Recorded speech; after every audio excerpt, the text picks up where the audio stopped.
Hello guys, मैं गोविंद प्रतिदिन की तरह आज फिर से आप सभी के लिए एक मोस्ट इम्पोर्टेंट टॉपिक लाया हूं। और आज के मोस्ट इम्पोर्टेंट टॉपिक में राज्यसभा से संबंधित 10 मोस्ट इम्पोर्टेंट जीके जीएस का प्रश्न लाया हूं। आप वीडियो को कम्प्लीटली देखिएगा और 10 प्रश्न को जरूरी कवर कीजिएगा। आज के वीडियो में 10 ऐसे प्रश्न हैं जो कॉम्पिटिटिव एग्जाम में बार बार रिपीट होते रहता है। अगर आप वीडियो को कम्प्लीटली देखते हैं तो आपको पूरा पता लग जाएगा कि ये प्रश्न आपके लिए कितना ज़्यादा हेल्पफुल हो सकता है। तो आइए बिना देरी किए हुए वीडियो को स्टार्ट करते हैं। और स्टार्ट करने से पहले मैं आप सभी को बता दूं कि अगर आप चैनल से पहली बार जुड़े हैं ना, तो चैनल को सब्सक्राइब जरूर ही कर लीजिएगा।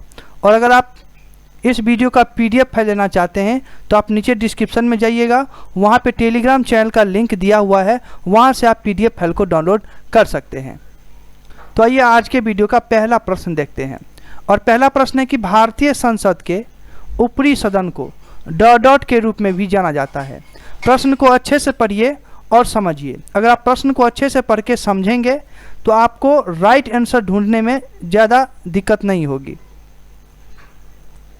तो इस प्रश्न का राइट आंसर हो जाएगा ऑप्शन नंबर बी, राज्यसभा।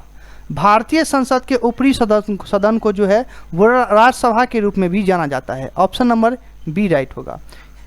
ये प्रश्न SSC 2015 और 2019 दोनों में पूछा गया, यानी रिपीट हुआ है। ये प्रश्न हो सकता है आपके आने वाले एग्जाम में ये प्रश्न रिपीट हो सकता है, तो आप इस प्रश्न को जरूर ही कवर कीजिएगा। आज के वीडियो में केवल वही प्रश्न है जो आपके लिए, आपके एग्जाम के लिए इम्पोर्टेंट है। अगला प्रश्न है कि राज्यसभा में सीटों की संख्या अधिकतम कितनी हो सकती है। इस प्रश्न का जवाब जानने से पहले मैं आप सभी को बता दूं कि अगर आप आज के वीडियो में से किसी भी प्रश्न का जवाब पहले से जानते हो तो हमें कमेंट सेक्शन में जरूर ही रिप्लाई कीजिएगा। तो राज्यसभा में जो है वो सीटों की संख्या अधिकतम 250 हो सकती है, इसीलिए इस प्रश्न का राइट आंसर हो जाएगा ऑप्शन नंबर ए, 250। यह प्रश्न SSC 2015 में पूछा हुआ था। अगला प्रश्न देखते हैं। अगला प्रश्न है कि राज्यसभा के लिए राष्ट्रपति द्वारा कितने सदस्य नामित हो सकते हैं। प्रश्न को थोड़ा अच्छे से पढ़िए और राइट आंसर क्या होगा आप चूज कीजिए।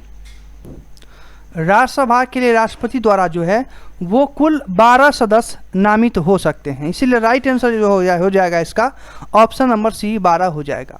यहाँ पे देखिए कि ये प्रश्न कौन कौन से एग्जाम में पूछा गया है। अगला प्रश्न है कि राज्यसभा में राज्यों का प्रतिनिधित्व किस बात पर निर्भर करता है। यह भी इम्पोर्टेंट प्रश्न है और यह प्रश्न UP PCS 1993 और IS 1987 में पूछा गया था। तो राज्यसभा में जो है वो राज्यों का प्रतिनिधित्व जो है वो राज्य की जनसंख्या पर निर्भर करता है, इसलिए राइट आंसर इसका हो जाएगा ऑप्शन नंबर बी, राज्य की जनसंख्या। अगला प्रश्न है कि उत्तर प्रदेश से राज्यसभा के लिए कितने सदस्य चुने जाते हैं। यह प्रश्न तो किसी भी एग्जाम में नहीं आया, लेकिन हो सकता है आपके आने वाले एग्जाम में यह प्रश्न पूछा जाए, इसीलिए यह प्रश्न इम्पोर्टेंट है और मैं इस वीडियो में इसी वजह से इस प्रश्न को लाया हूं कि उत्तर प्रदेश में से राज्यसभा के लिए कितने सदस्य चुने जाते हैं। तो उत्तर प्रदेश से जो है वो राज्यसभा के लिए कुल 31 सदस्य चुने जाते हैं। ऑप्शन नंबर सी राइट होगा। ये BVI प्रश्न है, अच्छे से देख लीजिएगा इसको।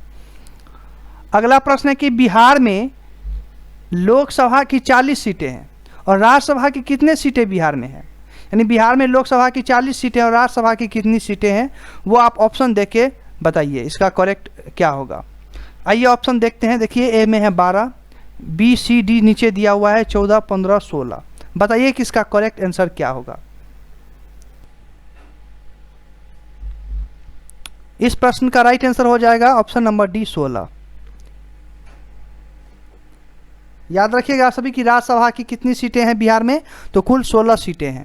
और ये प्रश्न भी इम्पोर्टेंट है, देख लीजिए ये प्रश्न भी BSSC 2015 में पूछा हुआ था। आइए अगला प्रश्न देखते हैं। अगला प्रश्न है कि राज्यसभा के चुनाव हेतु एक अभ्यर्थी की आयु निम्नलिखित में से कम नहीं होनी चाहिए। मतलब ये नीचे ऑप्शन दिया गया है, उसमें से बताइए कि राज्यसभा के चुनाव हेतु अभ्यर्थी की आयु निम्नलिखित से किससे कम नहीं हो सकती है, कितने वर्ष से कम नहीं हो सकती है। तो आप सभी अच्छे से जान लीजिए कि राज्यसभा के चुनाव के लिए जो है किसी भी अभ्यर्थी की आयु 30 वर्ष से कम नहीं होनी चाहिए। ऑप्शन नंबर सी इसका राइट होगा।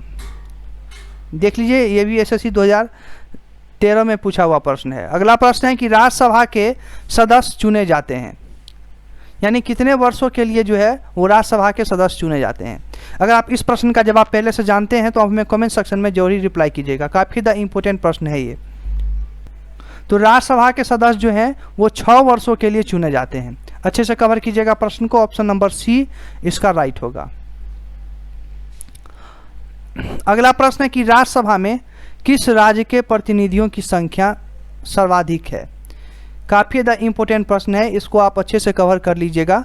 राज्यसभा में किस राज्य के प्रतिनिधियों की संख्या सर्वाधिक है, तो इसका जो राइट आंसर हो जाएगा वो हो जाएगा option number D, Uttar Pradesh. Rajya Sabha में जो है वो उत्तर प्रदेश के प्रतिनिधियों की संख्या सबसे अधिक है। और आज का आखिरी प्रश्न देखेंगे। आखिरी प्रश्न है कि राज्यसभा के सदस्यों के लिए न्यूनतम आयु कितनी है।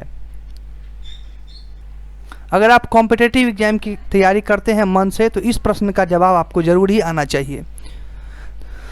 इस प्रश्न का राइट आंसर हो जाएगा ऑप्शन नंबर सी, राज्यसभा के सदस्यों के लिए न्यूनतम आयु कितनी होनी चाहिए, तो 30 वर्ष।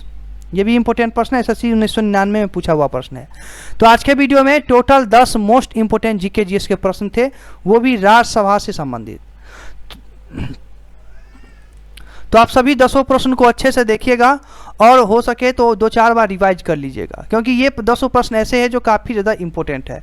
हो सकता है आपके आने वाले एग्जाम में इस टाइप का प्रश्न पूछा जाए। अगर आप सभी प्रश्न को अच्छे से कवर कर लेंगे तो आपके आने वाले एग्जाम में काफ़ी ज़्यादा हेल्प होगा। तो आज के वीडियो के लिए आप एक लाइक जरूर कर दीजिएगा। फिर मिलेंगे नेक्स्ट वीडियो में इसी तरह के मोस्ट इंपोर्टेंट टॉपिक लेके। तब तक के लिए मैं गोविंद आप सभी से याद चाहता हूँ वीडियो को देखने के लिए धन्यवाद।